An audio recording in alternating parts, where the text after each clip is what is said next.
Some moments in history do more than change what people see.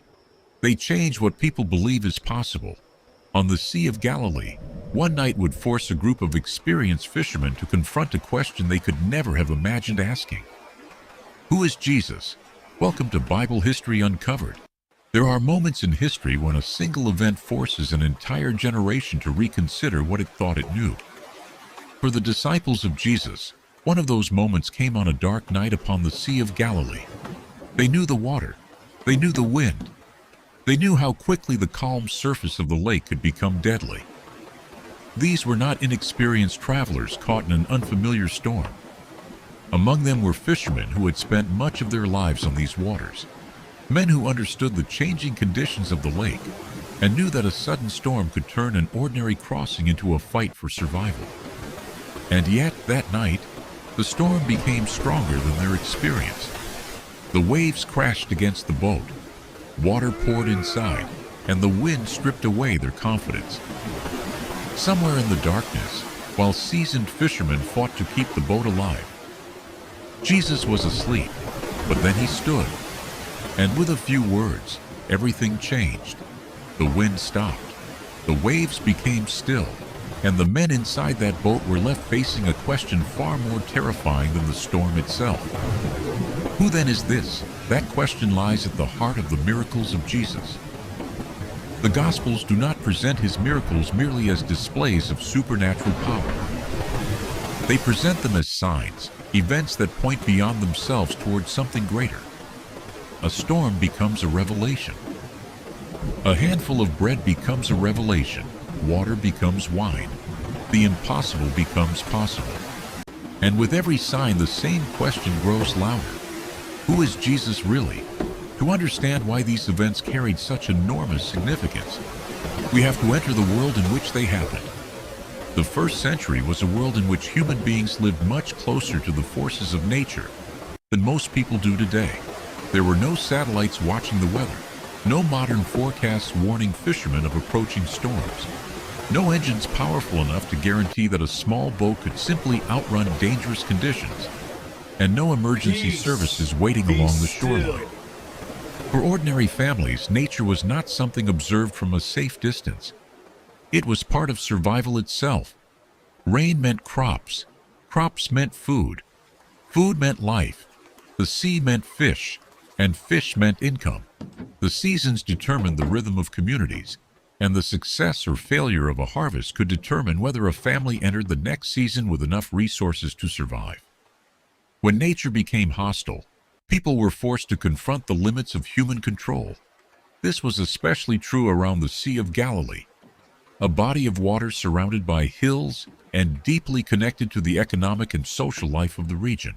To modern eyes, the lake can appear peaceful, almost inviting, reflecting the surrounding hills beneath the light of the sun. But those who lived and worked there knew that the appearance of calm could change quickly. Fishermen knew the water intimately. They understood the boats, the nets, the currents, and the winds. Among the men who followed Jesus were fishermen who had spent years working on those waters. And this makes their reaction during the storms described in the Gospels especially important. They were not frightened because they had never seen difficult weather.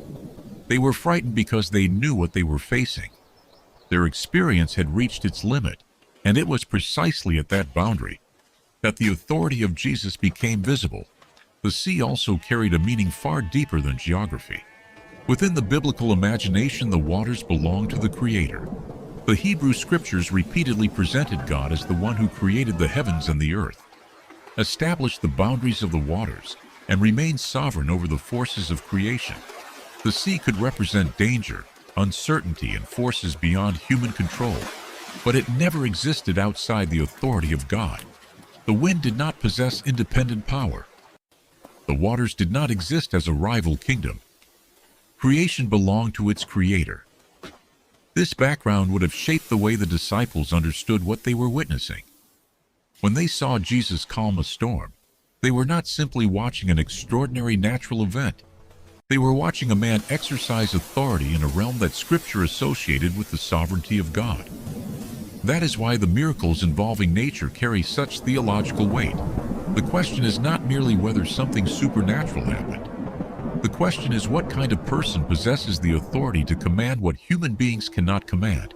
Even before the disciples witnessed the storm, another miracle had begun establishing this pattern. At a wedding in Cana of Galilee, an ordinary celebration encountered an unexpected problem. The wine ran out. To a modern audience, the situation might seem relatively small, but in the social world of the first century, hospitality carried enormous importance. A wedding was not merely a short ceremony followed by a meal. It was a significant communal celebration, and the responsibility of the host to provide for their guests was connected to family honor and social standing. Running out of wine could therefore become a source of embarrassment. Into that ordinary human problem came Jesus. Water was placed into stone jars, and the water became wine. There was no raging storm, no terrified crowd, and no boat fighting against the waves. The scene was quiet, almost domestic, yet something extraordinary had occurred. The Gospel of John presents the event as a sign that manifested the glory of Jesus. It established a pattern that would become increasingly clear throughout his ministry. His miracles were not random displays designed simply to amaze people. They pointed beyond themselves. Water becoming wine pointed toward his glory. The calming of a storm would point toward his authority. The feeding of a multitude would point toward his provision. The miracles would take place in different environments and address different human needs, but they would continually draw attention back to the same person. This is important because Jesus did not reveal his authority only through spectacular events. Sometimes the supernatural entered ordinary human circumstances. A wedding, a meal, a boat, a village, a family, a crowded street. Jesus moved through the ordinary world of first-century Judea and Galilee.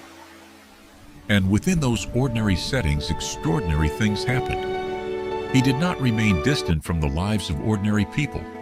He walked their roads, entered their villages, traveled across their waters, sat among them, and encountered the problems that shaped their daily existence. The miracles, therefore, cannot be separated from the world around them. They happened because Jesus entered a world where people struggled against forces greater than themselves. And whenever he entered those situations, something changed. The night on the Sea of Galilee had revealed something the disciples could not easily explain. They had witnessed Jesus exercise authority over the natural world, but one miracle could not answer every question.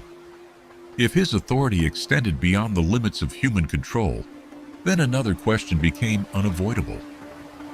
Where else would that authority appear? The answer would not come through another repetition of the same event.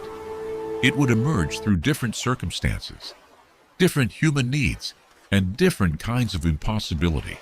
The Gospels move from the sea into villages, from boats into crowded streets, from moments of danger into moments of suffering. And in each setting, Jesus encounters something that human beings cannot simply solve through experience, effort, or knowledge. This is important because Jesus did not reveal his authority only through spectacular events. Sometimes the supernatural entered ordinary human circumstances: a wedding, a meal, a boat, a village, a family, a crowded street. Jesus moved through the ordinary world of first-century Galilee. And within those ordinary settings, extraordinary things happened. He did not remain distant from the lives of ordinary people. He walked their roads, entered their villages, traveled across their waters, sat among them, and encountered the problems that shaped their daily existence. The miracles, therefore, cannot be separated from the world around them. They happened because Jesus entered a world where people struggled against forces greater than themselves. And whenever he entered those situations, something changed. This pattern can already be seen at Cana. The problem there was not a raging storm or a life-threatening crisis. It was a wedding celebration that had run out of wine. By modern standards, the problem might appear relatively small, but within the social world of the first century, hospitality was deeply connected to honor, responsibility, and family reputation. A wedding was a communal celebration, and the responsibility of the host extended far beyond simply providing a meal. To fail in that responsibility could bring embarrassment upon an entire household. Yet the remarkable thing about the event is that Jesus did not need a dramatic setting to reveal something extraordinary about himself. There was no violent sea, no terrified crowd, and no desperate struggle for survival. There were simply stone jars, ordinary water, and a human problem that had suddenly become impossible to solve with the resources available. Water was placed into the jars, and the water became wine. The Gospel of John presents this event as a sign that manifested the glory of Jesus. That word, sign, is important because a sign points beyond itself. The miracle was not the final destination. It directed attention toward the person who performed it. The water becoming wine pointed toward his glory, and this established a pattern that would become increasingly clear throughout his ministry. The miracles were not random displays designed simply to amaze people. They were signs, and each sign invited those who witnessed it to look beyond the event itself and ask what it revealed about Jesus. As the gospel story develops, the circumstances change, but the pattern remains. At Cana, the problem was scarcity. Among the crowds, it would become hunger. Among the sick, it would become suffering. In moments of danger, it would become fear.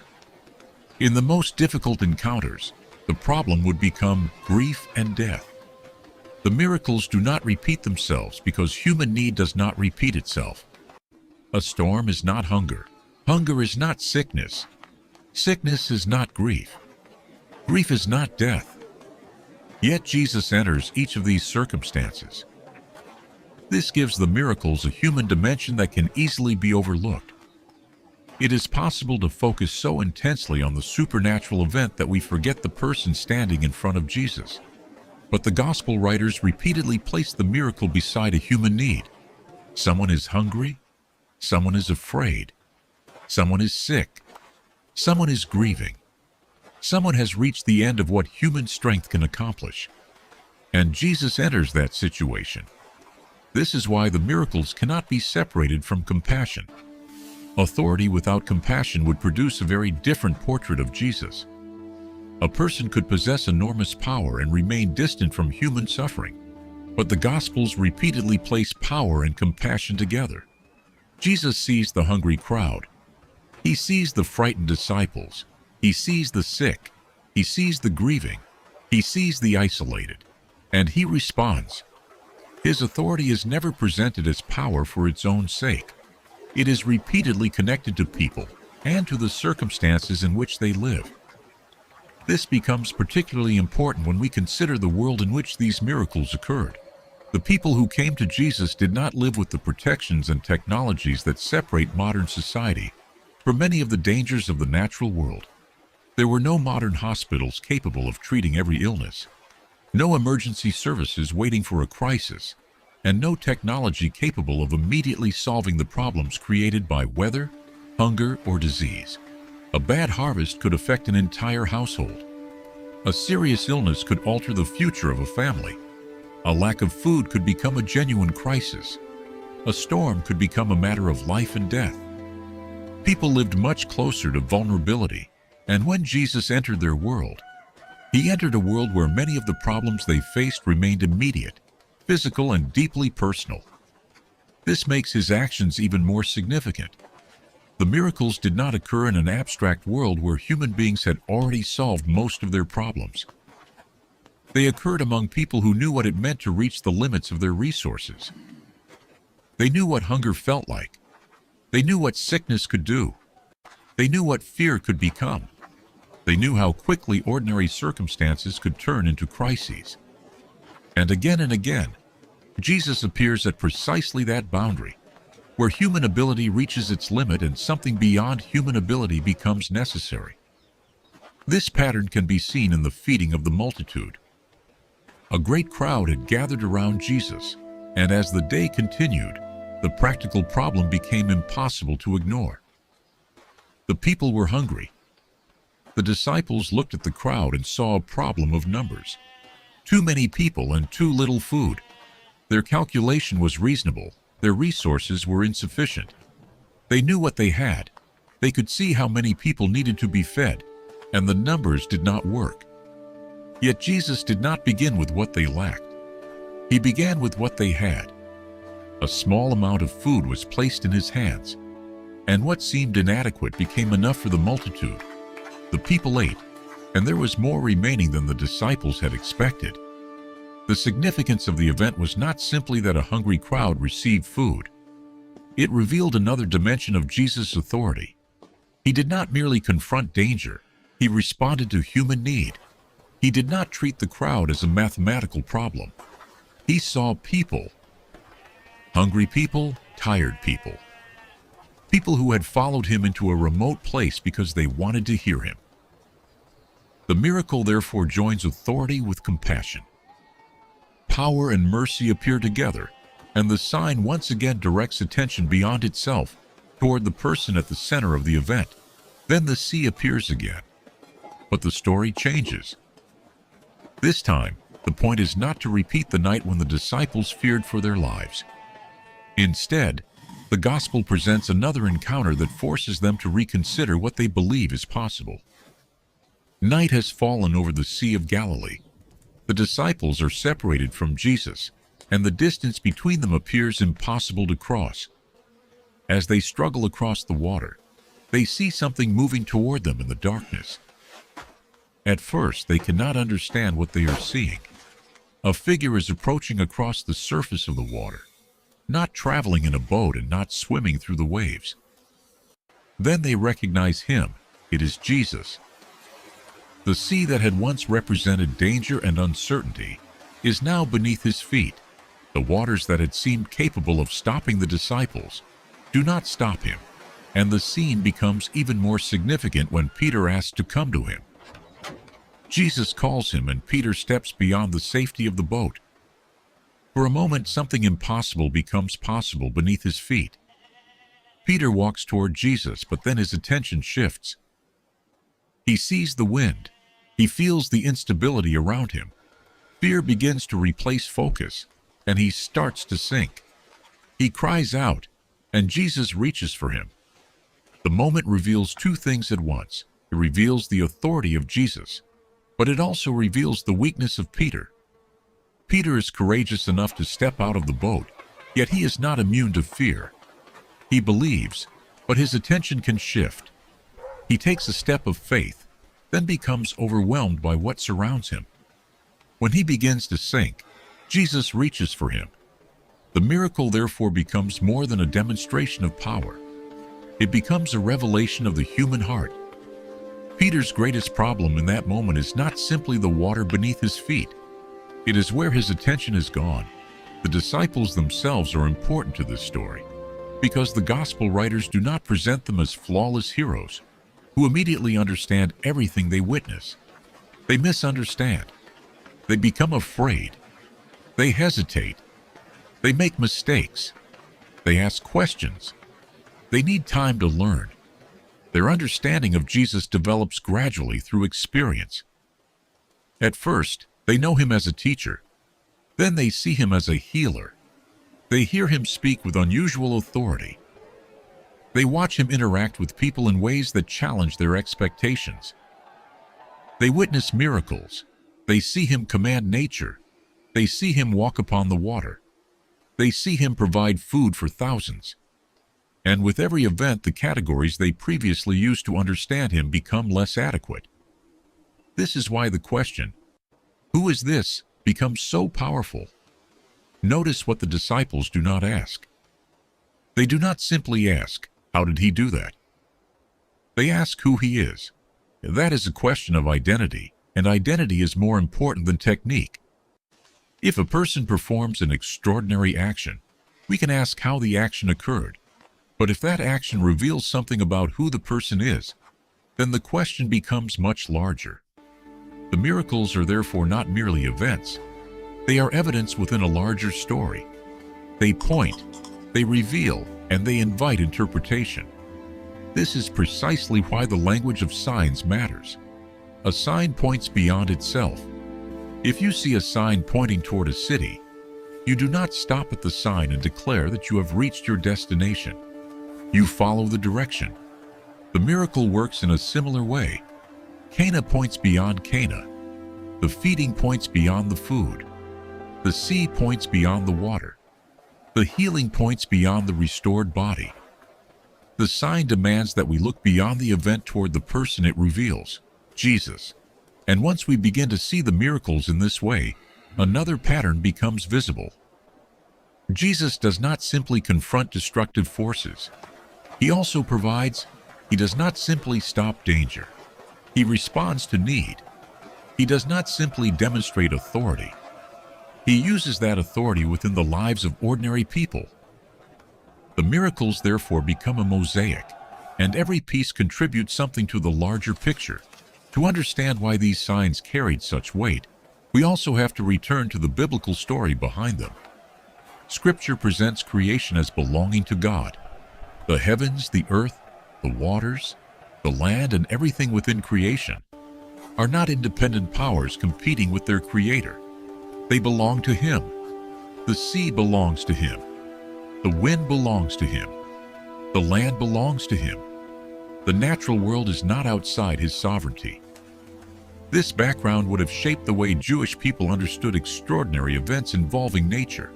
For modern viewers, a storm may primarily be understood as a meteorological event, but for the disciples, the meaning could reach deeper. They knew the Scriptures. They knew the language of creation. They knew that the natural world belonged to the Creator. That is why Jesus' authority over nature carries theological weight. The question is not merely whether something unusual happened. The question is what kind of authority was being displayed. A fisherman can know the lake, but he cannot command it. A farmer can understand the seasons, but he cannot command the rain. A king can command an army, but he cannot command the wind. A governor can issue orders to people, but he cannot order the sea to become still. Human authority always has boundaries. Human beings can study nature, observe it, adapt to it, and prepare for its dangers. But knowledge is not the same as authority. Preparation is not the same as control, and experience is not the same as command. This distinction is important because the disciples themselves were experienced. They knew the lake, they knew boats, they knew fishing, they understood wind and water. Their problem was not ignorance, their problem was limitation. They knew enough to recognize when a situation was beyond their control. That is why their reaction matters. Their fear is evidence of their experience, not proof that they lacked it. They were frightened because they understood the danger. And Jesus' response becomes meaningful, precisely because they knew the difference between an ordinary difficulty and an impossible one. The same principle appears in the other miracles. The disciples knew how much food was available. They knew how many people were present. They knew the calculation did not work. Yet Jesus provided. People knew what sickness had done to their bodies. Families knew how long someone had suffered. The limitations were visible. Yet Jesus restored. Again and again, the gospel narratives place Jesus at the point where human resources reach their limit, and that is where the question of authority becomes unavoidable. There is another remarkable feature of Jesus' authority. He does not need to demonstrate power through physical struggle. He does not wrestle with the wind. He does not fight the waves. He does not overpower nature through visible effort. He speaks, and that is enough. His authority is expressed through command. His word is sufficient. This connection becomes especially significant when we remember the opening of the biblical story. Creation itself is repeatedly associated with divine speech. God speaks, and creation responds. Light appears, order emerges. The created world responds to the command of its creator. Then, within the gospel narratives, Jesus speaks with extraordinary authority. He speaks to the sick. He speaks to the fearful. He speaks to the wind. He speaks to the sea. He speaks to the dead. And circumstances change. The pattern does not prove everything by itself, but it forces the reader to pay attention. Why does his word carry such authority? What does his authority reveal about him?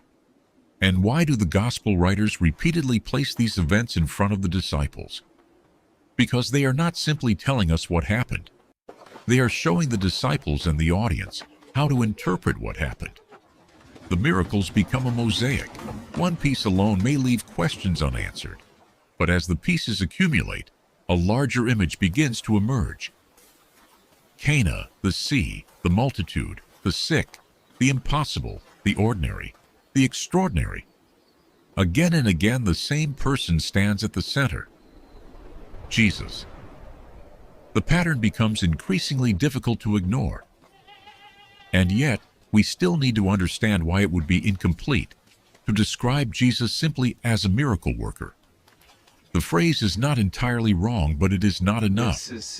A miracle worker describes what someone does. The gospel writers are asking us to consider who someone is. That distinction is essential. The miracles are not the final destination. Jesus is. We are not simply counting how many extraordinary things he performed. We are asking what those actions reveal about him. They reveal authority. They reveal compassion. They reveal purpose. They reveal a relationship with creation that demands deeper questions. This also explains why moments of crisis matter so much. Crisis exposes what ordinary circumstances can conceal. When everything is calm, people can believe they are in control. When resources are abundant, people can forget how dependent they are. When the body is healthy, people rarely think about its fragility.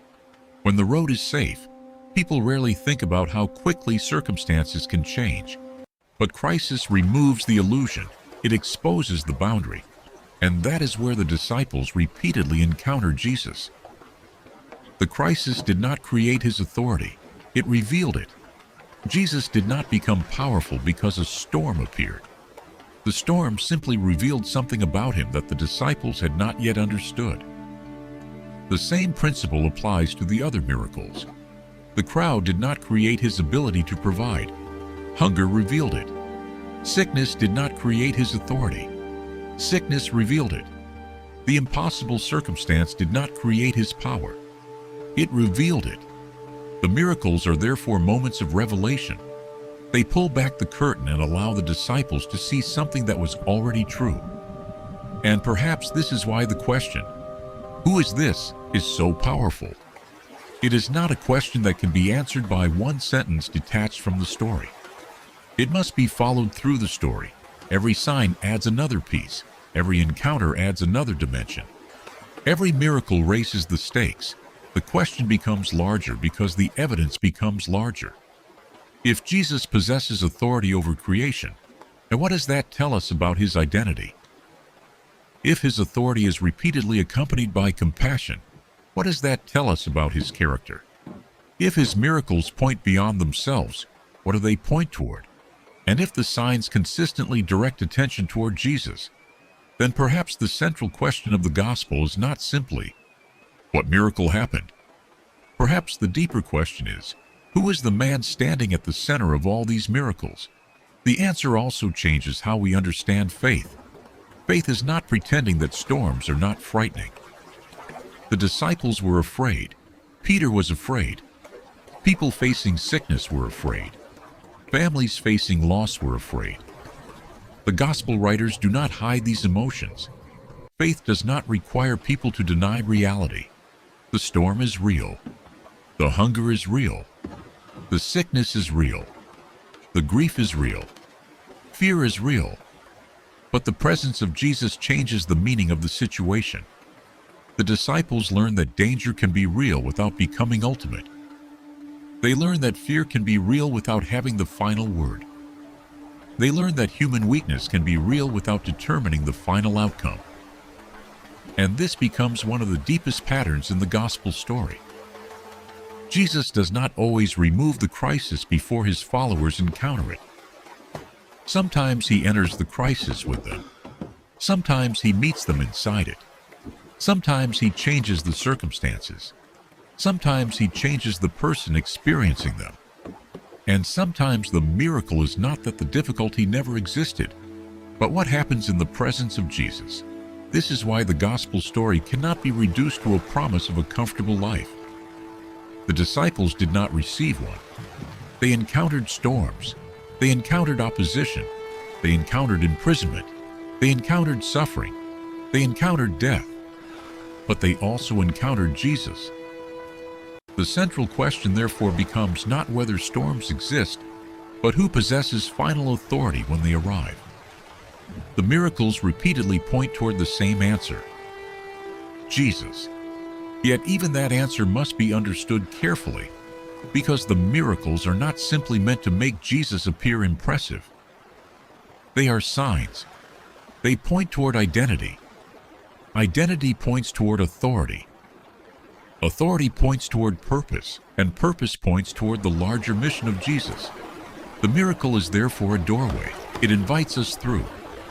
At Cana, we do not stop at the wine. At the feeding, we do not stop at the bread.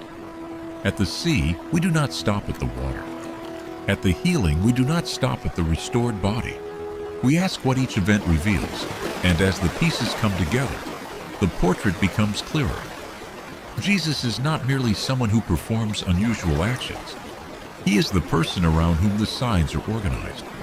That is why the story must ultimately move beyond nature. The same world that contains beautiful landscapes also contains suffering. The same creation that produces food can also produce sickness. The same human beings who depend upon the natural world can experience bodies that become weak, diseased, and broken. The authority of Jesus will therefore move into another territory. Not simply the world outside the human being, but the human being itself. The sick will come. The suffering will come. The isolated will come. People whose bodies have become prisons of pain will come. And if Jesus possesses authority over the wind and the sea, what will happen when sickness stands before him? That question belongs to the next stage of the story. But before moving there, we should pause and understand what the miracles have already revealed. At Cana, water became wine. Among the crowds, scarcity became abundance. On the sea, chaos became calm. In the darkness, impossible distance became an encounter. In Peter's fear, rescue became personal. Different miracles, different circumstances, different needs, one central figure: Jesus. The miracles form a mosaic, and when the pieces are placed together, a picture begins to emerge. This is why the question remains so important. Who is this? Not simply, how did he do it? Not simply, what happened? Not simply, was it extraordinary? But, who is he? The answer cannot be found by listing miracles alone. It emerges through what those miracles reveal: authority, compassion, purpose, presence, and a relationship to creation that the disciples themselves were forced to reconsider. The night on the Sea of Galilee began as an ordinary journey, but it became a moment of revelation. The disciples entered the water expecting to travel across the lake. They did not know they were entering a moment that would change the way they understood the man they followed. The crisis was unexpected, and the danger was unwanted, but the crisis became the setting in which authority was revealed. That is often how revelation works. We do not always recognize the significance of a moment while we are inside it. The disciples could not step outside the storm and calmly analyze what was happening. They were trying to survive. Only afterward could they begin to process what they had witnessed. And perhaps that is why the silence after the miracle matters so much. Once the noise disappears, there is room for the question. The sea becomes still. The boat remains afloat. The disciples remain together, and the world becomes quiet enough for them to think. They have survived, but they are not the same men who entered the water. Something has changed, not necessarily the lake, not necessarily the boat, not necessarily their knowledge of fishing. Their understanding of Jesus has changed. They have seen something they cannot easily explain away, and that becomes a turning point. The storm did not simply test their ability. It revealed the limits of their ability. And at the boundary of those limits, Jesus revealed the extent of his authority. This pattern will continue. Again and again, the gospel story will place Jesus where human beings reach the end of their resources. And again, the impossible will become the setting for revelation. Not because the impossible itself is the point, but because Jesus is. The signs keep pointing. The question keeps growing. and the investigation continues. Because the miracles of Jesus were never merely about what he could do. They were about who he was. And the more signs the disciples witnessed, the harder it became to avoid the question that stands at the heart of the entire story. Who is Jesus really?